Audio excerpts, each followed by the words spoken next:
Hello guys, ഇന്ന് +1 English exam ആയിരുന്നു. അപ്പോൾ എക്സാമിൻ്റെ ഓവറോൾ റിവ്യൂ പറയുകയാണെങ്കിൽ എനിക്ക് മോഡലായി ടഫായിട്ടാണ് തോന്നിയത്.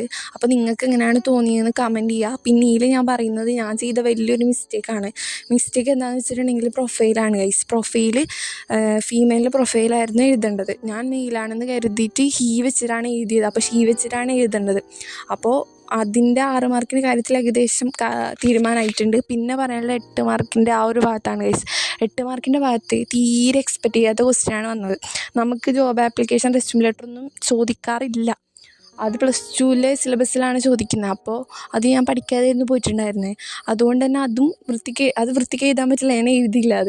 അതിന് പകരമായിട്ട് അപ്രീസിയേഷനാണ് എഴുതിയത്. അപ്രീസിയേഷൻ പുറത്തുനിന്ന് ചോദിച്ചുകൊണ്ട് തന്നെ അതും അങ്ങനെ 8 മാർക്കിനായിട്ട് നല്ല അടിപൊളിയായിട്ടൊന്നും എഴുതാൻ പറ്റിയിട്ടില്ല. എന്നാലും കിട്ടിയ വരികളൊക്കെ വെച്ച് അതിൻ്റെ മീനിങ്ങൊക്കെ വെച്ച് എന്തൊക്കെ എഴുതി വെച്ചിട്ടുണ്ട്.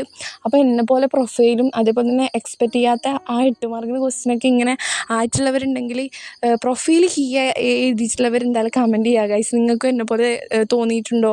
അത് നമുക്ക് മെയിലാണോ ഫീമെയിലാണോ എന്ന് ഐഡൻറ്റിഫൈ ചെയ്യാൻ പറ്റാത്തതുകൊണ്ടാണ്.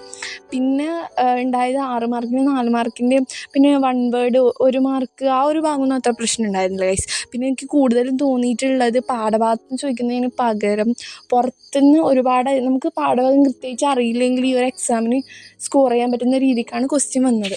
അപ്പോൾ കൂടുതൽ വീഡിയോസിന് വേണ്ടി സബ്സ്ക്രൈബ് ചെയ്ത് സപ്പോർട്ട് ചെയ്യുക.